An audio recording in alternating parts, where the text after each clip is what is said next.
નમસ્કાર મિત્રો, પર્દાફાશમાં ફરી એકવાર સૌનું સ્વાગત છે અને હું છું ભૂપેન્દ્રસિંહ રાવલ. મિત્રો, આપણે નદીઓને માતા કહેતા આવીએ છીએ કારણ કે જળ એક જીવન છે. જળ આખો દિવસ જળ વગર તો ચાલવાનું નથી. હવે જેમ માતા આપણને જીવન આપતી હોય છે એમ નદીઓ પણ આપણને જીવન આપતી હોય છે, પાલતી પૂછતી હોય છે માતાની જેમ.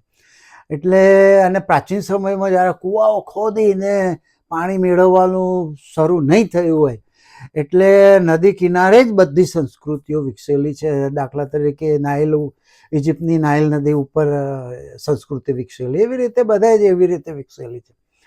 તો નદીઓને આપણે માતા કહીએ એવું રૂપક આપ્યું તો સારી વાત છે, એમાં કોઈ ખોટું નથી. બીજા કોઈ દેશોમાં નદીને માતા નથી કહેતું, પણ બીજા દેશોની નદીઓ જુઓ એકદમ ચોખ્ખી હોય છે. કારણ કે આપણે ત્યાં માતા કહીને પછી એને ગંદી કરવાનું ચાલુ. પૂજા એટલે જ આપણે શું કોઈની પૂજા કરવા માંડે એટલે પહેલું જ એનું સત્યાનાશ પાડીએ છીએ. ગાયને માતા કીધી, ગાય દૂધ આલે છે. પછી ગાય સૌથી વધારે ગાયો રખડતી ભારતમાં જ હોય, સૌથી વધારે ગંદી નદીઓ આપણી જ હોય. આપણને એવી અક્કલ નથી ચાલતી કે માતા કીધી છે તો માતાને ચોખ્ખી રાખીએ, માતાને ગંદી ના કરીએ.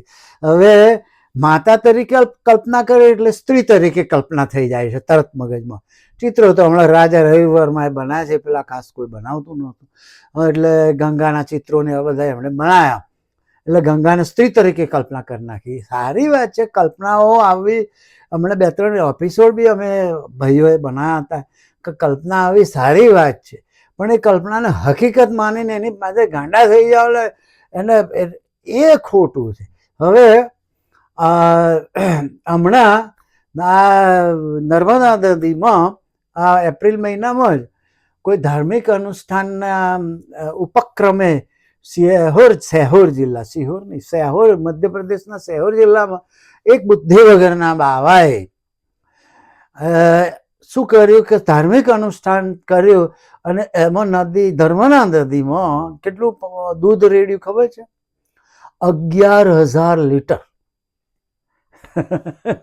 આખું ટેન્કર મંગાવીને દૂધ રેડ્યું અને બધું આમ જાણે કેટલો મહાન પ્રોગ્રામ કરી નાખ્યો હોય. પણ એમને ખબર નથી કે તમે નદીને પ્રદૂષિત કરી રહ્યા છો, તમે માતાને ગંદી કરી રહ્યા છો. હવે આ લોકોને અક્કલ લાવવી ક્યાંથી? આમે નદીઓમાં બધું કચરો નાખતા જઈએ છીએ, દૂધનો વ્યય તો આપણે કાયમ કરતા જઈએ છીએ. હવે હું તમને કહું કે તમને એવું થશે કે દૂધ તો ચોખ્ખું હોય અને એ નદીને કઈ રીતે ગંદુ કરે. હા, ગંગામાં ગટરોનું પાણી બધું બહુ જાય છે, એનાથી ગંગા પ્રદૂષિત થાય છે. યમુના પ્રદૂષિત થઈ ગઈ. ગંગાનું પાણી તમે પીવા લાયક નહીં, નાવા લાયક રહેવા નથી દીધું. એ બધું થાય છે. પણ દૂધ તો ચોખ્ખું હોય, પવિત્ર હોય, સાત્વિક હોય, એનાથી નદી કેમ ગંદી થાય? એ તો વાત એવી હતી કે માટલા આવું કર્યું. અરે ભાઈ, માટલા મરી જાય એટલી અક્કલ નહીં ચાલતી આ લોકો. કારણ કે વૈજ્ઞાનિક સમજનો અને પર્યાવરણ વિશેનો અજ્ઞાનતા છે આ લોકોનામાં.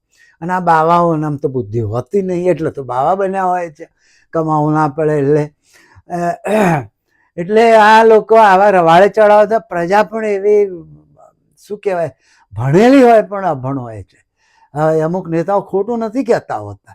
હવે 11,000 લીટર પાણી રેડ્યું, અરે દૂધ રેડી દીધું નદીમાં, તો પર્યાવરણની દ્રષ્ટિએ કેટલું નુકસાનકારક છે એ તમને સમજાવું કે એક તમારી જે ગટર મળમૂત્ર વાળી ગટર જાય ને એના કરતા વધારે પ્રદૂષિત કરે. બોલો, ભલે તમારું સાત્વિક દૂધ હોય ને ચોખ્ખું દૂધ હોય, પણ એ તમારા મળમૂત્ર વાળી જો રેગ્યુલર સીવેજ કહેવાય ને એના કરતા એ વધારે ગંદુ કરે. 11,000 લીટર એવું ગંદુ પાણી છોડ્યું હોય ને એ આટલું નુકસાન ના કરે, એનાથી 400 ગણું વધારે નુકસાન ચોખ્ખું દૂધ કરે. બોલો, સમજણ પણ સમજવું તમને અઘરું લાગશે. તો એનું મુખ્ય કારણ એ છે કે દૂધમાં ચરબી, પ્રોટીન અને લેક્ટોઝ હોય છે અને તેનું બીઓડી મૂલ્ય એ 1 લાખથી વધારે હોય છે. 1,05,000 મિલીગ્રામ પર લીટર પ્રતિ લીટર હોય છે. હવે કાચું જે ઘરેલું સેવજ હોય છે, જે આપણા મળમૂત્ર, એનું બીઓડી 250 થી 300 mg પર લિટર હોય છે. 250 થી 300 mg. અને આ 1 લાખ કરતા વધારે ચોખ્ખા દૂધનું વિચાર કરો. હવે કુલ બીઓડી લોડ ગણીએ તો 11,000 લીટર એટલે 11 મીટર ક્યુબિક દૂધ થયું. અને એમાંથી આશરે 1150 કિલોગ્રામ ઓક્સિજનની જરૂર ઊભી થાય. બીઓડી નો અર્થ શું છે એ સમજાવું તમને. બીઓડી એટલે બાયોકેમિકલ ઓક્સિજન ડિમાન્ડ. તમે જે પણ નદીમાં નાખો એ આમાં જે પાણીમાં જે કાર્બનિક પદાર્થો હોય, દૂધમાં બધું હોય, એને વિઘટિત કરવા માટે, એનો નાશ કરવા માટે, બેક્ટેરિયા કામ કરવા માટે. તમે દૂધ નાખો, ગટરનું પાણી જે નાખો એ કચરો, એનો નાશ કરવા માટે, વિઘટિત કરવા માટે બેક્ટેરિયા કામે લાગી જાય, સૂક્ષ્મ જીવો કામે લાગી જાય અને એ ઓક્સિજન વપરાય એનાથી. એટલે bio chemical oxygen demand, BOD.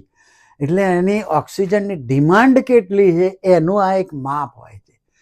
એટલે દૂધનું બીઓડી, દૂધની ઓક્સિજનની ડિમાન્ડ બહુ હોય છે એનું વિઘટન કરવા માટે. સાદું ગટરનું પાણી વિઘટન કરવાની જે માત્રા હોય છે એ 300-400 mg પર લિટર હોય. એના બદલે દૂધનું વિઘટન કરવાની માત્રા 1 લાખ કરતા પણ વધારે હોય છે. તો દૂધ તો પાણીને વધારે પ્રદૂષિત કરે. કેમ અક્કલ નથી ચાલતી? એટલે આખું ગણતરી પ્રમાણે 1150 કિલોગ્રામ ઓક્સિજન જોઈએ. હવે ઓક્સિજનની માંગ આ રીતે ઉત્પન્ન થાય, નદીમાં બેક્ટેરિયા દૂધને વિઘટિત કરે એટલે બહુ જ બધું ઓક્સિજન વપરાઈ જાય.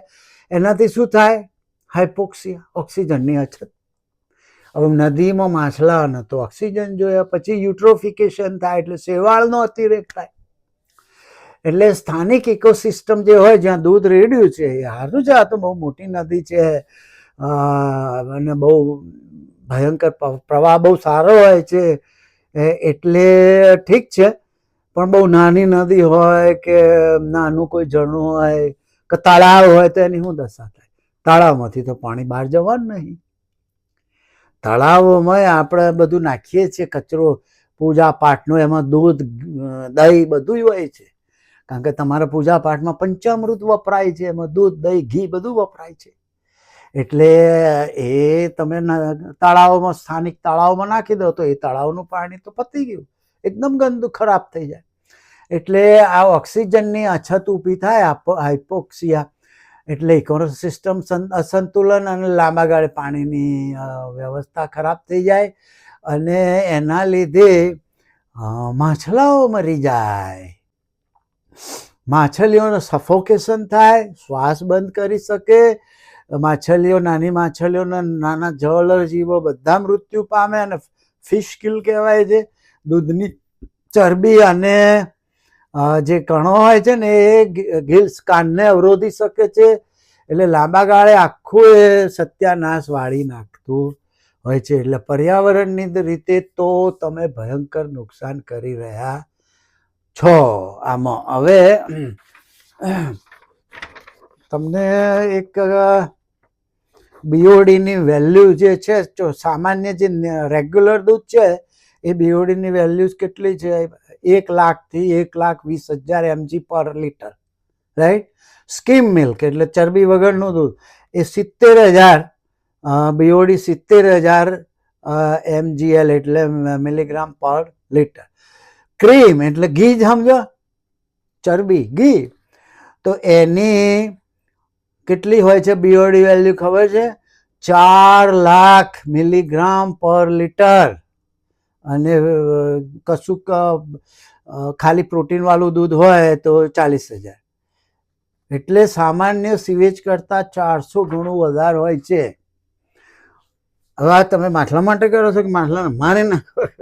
મિત્રો, આ રીતે આ અક્કલ વગરના લોકોને એટલી સમજ નથી પડતી ને એમાં તો પાછી નર્મદા નદીને સ્ત્રીના સ્વરૂપે કલ્પીને પાછા એમાં સાડીઓ નાખે. એટલે ભાઈ, અરે એને સાડીઓની ક્યાં જરૂર છે? આ તો નદી છે કે કુદરતી વહેતો પ્રવાહ છે પાણીનો.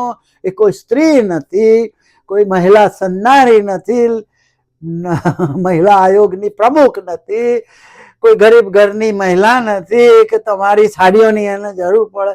સાડીઓ નાખીને તમે તો પ્રદૂષિત કરો. એ કપડું ક્યાં કેટલું એ થાય.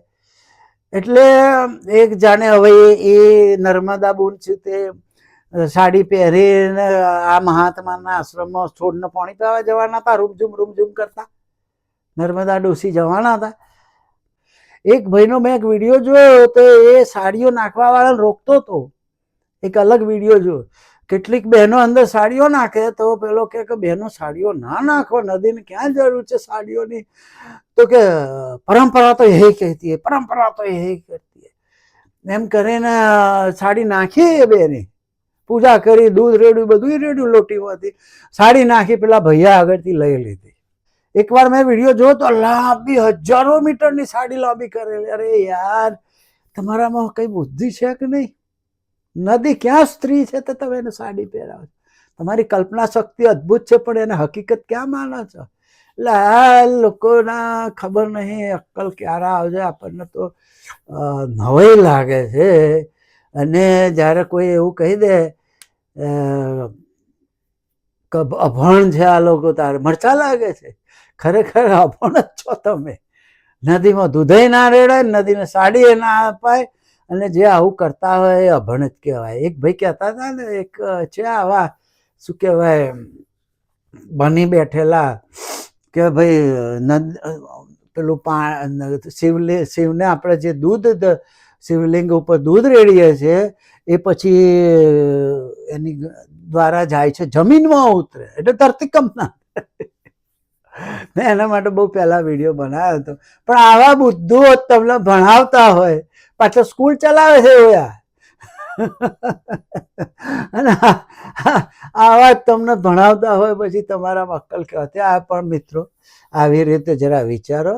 નદીને ના દૂધની જરૂર છે, ના સાડીની જરૂર છે. ચોખ્ખી રાખો તો જ તમારા કામનું છે. આટલું કહીને મારી વાત પૂરી કરું. આવજો, બાય બાય.